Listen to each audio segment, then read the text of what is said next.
안녕하십니까. 웅국TV의 웅국입니다. 저번 영상에서 결혼과 결혼 비용 그리고 결혼의 정년기에 대해 말씀드렸는데요. 이번 영상에서는 인구 절벽, 저출산 고령화의 원인과 대책이랄까 저의 의견을 말씀드리고자 합니다. 우리나라 인구는 2031년을 정점으로 5,296만 명에서 해마다 점점 줄어들어 2065년에는 4,302만 명에 이를 전망이라고 합니다. 이 인구는 1990년의 인구와 비슷하지요. 최근 신생아 수 감소 추이와 그 시사점 보고서를 보면 우리나라의 출생아 수가 통계청 전망보다 훨씬 빠르게 줄면서 2040년에는 20만 명 시대로 하락할 것으로 우려하고 있습니다. 이 같은 저출산 추세가 계속된다면 2015년 기준 5,150만 명인 우리나라 인구가 2100년에 2,468만 명으로 줄고 2500년에는 33만 명밖에 남지 않을 것이라는 주장도 있습니다. 2015년 세계은행과 국제통화기금이 펴낸 보고서에는 우리나라를 일본과 마찬가지로 이민자가 많지 않은 가운데 출산율도 떨어져 생산 인구가 급속히 감소하는 나라로 분류하고 2040년까지 경제 가능 인구가 15% 이상 줄어들 것으로 전망하고 있습니다. 이는 이른바 인구 절벽이다라고 할 수밖에 없는데 국가 인구 통계 그래프에서 급격하게 인구 하락을 보이는 연령 구간을 뜻하며 경제적으로 생산 가능 인구인 15세에서 64세까지의 급격한 감소를 말하는데 급격한 경제 가능 인구의 감소는 기존의 성장 동력을 잃게 하고 심각한 경제 위기에 빠지게 한다는 것입니다. 인구 절벽이라는 말을 처음 사용한 경제학자 해리 텐트는 한국의 소비 규모가 2020년까지 성장하고 이후 수십 년간 내려갈 것이라 전망했는데요. 하지만 2010년 중반 이후 소비지수가 급격히 줄면서 2030년까지 매년 소비폭이 계속 줄어들 것으로 예상하고 있습니다. 그림표에서와 같이 여성 1명이 아기를 낳는 출산율이 1970년대까지는 4.53명, 1980년대에는 2.83명으로 유지되어 오다가 1990년대 이후부터 1.6명 이하로 급격하게 떨어져 2018년에는 출생률이 드디어 1명도 안 되는 0.98명이 되었습니다. 자, 이제 그러면 이렇게 출산율이 급격하게 떨어진 원인이 무엇일까요? 그리고 여러분은 어떻게 생각하고 계시는지요? 먼저 정부의 산하 정책에 문제가 많았다 할까? 아니면 우리나라 경제발전과 인구 추세를 잘못하였다고나 할까요?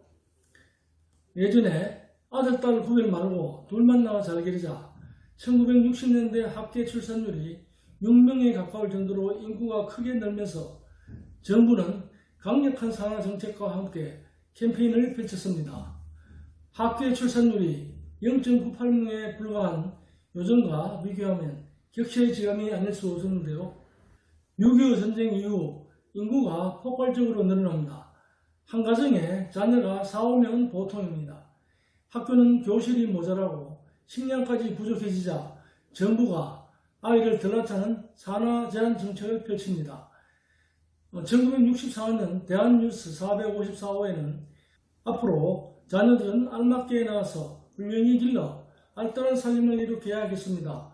덮어놓고 나타보면 거지꼴을 못 면한다 라는 출산 억제를 위한 다양한 정책이 나오고 전국 곳곳에 보건소와 가족계획 시범 진료소를 설치해 무료로 비임시술을 실시했습니다. 또 1971년 대한뉴스 854호에는 우리 국민 가운데는 흔히들 제먹을 것은 제가 타고 나온다는 그릇된 관념 때문에 아이를 너무 많이 낳아서 가난에 면치 못하는 사람들이 많습니다 라고 뉴스를 보냈고요. 그때 당시의 한 애기 엄마가 인터뷰에서 셋째는 의료보험이 안 됐거든요. 그래서 경제적으로도 아기 낳을 때도 힘들었고요. 그리고 애들 셋 데리고 다니다가 보면 사람들이 쳐다보는 시선이 따가운 것 같고 그래서 좀 창피하고 그랬어요 라고 말했었고, 유엔이 세계 인구의 해로 지정한 1974년에는 한 여성단체가 임신 안 하는 캠페인까지 펼쳤습니다. 1974년 대한뉴스 983호는 번영된 사회, 행복한 가정은 이상적인 가족 계획으로만 이루어집니다. 딸아들 구별 없이 둘만 낳아 잘 키우는 것은 경제 수준을 높이는 문화운동입니다. 라는 뉴스 등으로 산하 제한을 홍보하였습니다. 작년 8월인가 한 달 출생아가 3만 명 이하로 떨어졌습니다. 1981년 월별 출생아 통계 작성을 시작한 이후 이번이 처음입니다.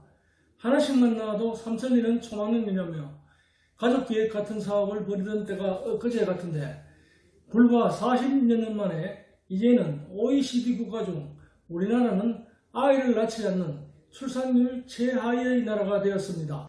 그럼 출산율을 높이기 위해서는 어떤 게 필요할까요? 정부와 각 지방자치단체에서는 다양한 정책을 펼치고 있지만 출산율은 높아지지 않고 있는데 좀 더 피부에 와닿는 정책이 아쉬운 실정입니다. 그래서 정부는 2019년부터 우선 출산휴가급여 사각지대를 해소할 예정입니다.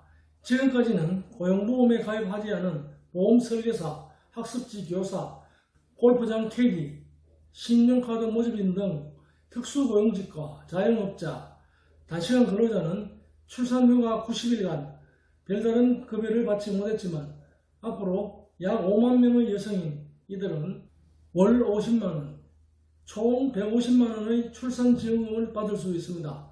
또 만 1세 미만 아동의 의료비는 사실상 없어집니다. 외래 진료비 건강보험 본행부담금을 현재보다 66% 경감해주고 나머지 금액은 임산부에게 일괄 지급되는 국민행복카드로 결제할 수 있게 하는데요. 이 카드는 원래 임신, 출산, 진료비 결제용이었으나 앞으로는 아동의료비 결제도 가능해집니다. 또한 카드 한도액도 단태아 기준 50만에서 60만원으로 인상한다고 하네요. 그리고 아이 돌봄 서비스도 확대가 될 예정인데 현재는 3인 가구 기준으로 소득이 442만, 중위소득 120% 이하이면 아이 돌보미를 지원받을 수 있었지만 앞으로는 553만, 중위소득 150%까지도 지원 대상이 되고 또 남성의 육아휴직을 활성화하기 위해 아내에 이어 육아휴직에 들어가는 남성에게 첫 3개월간 지급하는 급여를 월 200만원에서 250만원으로 인상하는 내용도 있고요. 남편이 받는 유급출산휴가는 3일에서 10일로 늘어납니다. 중소기업 근로자의 유급휴가 5일분에 대해서는 정부가 임금을 대신 지급하며 또 출산 후 90일 이내 서휴가를 분할 사용하도록 편의를 높이는 등 다양한 대책을 펼친다는데 이러한 대책들도 일부 도움은 되지만 사실상 가장 필요한 교육비, 여기에는 사교육비도 무시할 수 없고요. 주거비 또한 상당한 부분을 차지할 수 있는데 이 또한 앞으로 정부에서 어떠한 대책이 있을지 그리고 아이를 낳고 대학까지 또는 취업될 때까지의 비용이 엄청날 테인데 과연 정부가 이런 비용을 다 감당할까요?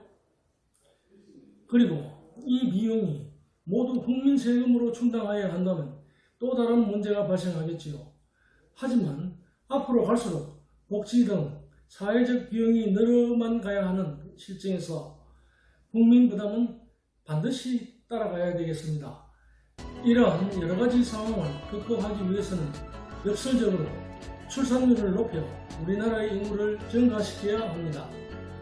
왜냐하면 경제 가능 인구를 늘려야 생산성이 높아지고 내수시장의 확대를 통해 안정적인 경제 성장이 이루어지고 국민 소득이 증가하니까요. 결론은 우리나라가 좁은 국토와 자원이 없는 현재의 강소국에서 강대국으로 갈 수는 없는 형편이지만 대한민국이라는 국가를 지키고 발전해 나가기 위해서는 최소한 출산율을 1.5명 이상으로는 유지해야 한다는 것이고 이를 위해서는 일부에서 말씀드린 바와 같이 경제가 어렵지만 결혼 비용을 줄이고 비록 전월세 구하기 힘들어도 정말 사랑하는 사람이 있다면 미래를 너무 걱정하지 마시고 젊은 청춘 남녀들께서는 결혼정년기에 결혼하여 두 자녀가 갖기에 꼭 동참하여 주시기를 바라며 여러분의 의견이 있으면 댓글로 남겨주시기 바랍니다. 시간이 좀 흐른 것 같아 고령화 현상에 대해서는 다음 영상에 올리도록 하겠습니다. 시청해 주셔서 감사드리고요. 나가시기 전에 구독과 좋아요 꼭 부탁드립니다. 안녕히 계십시오.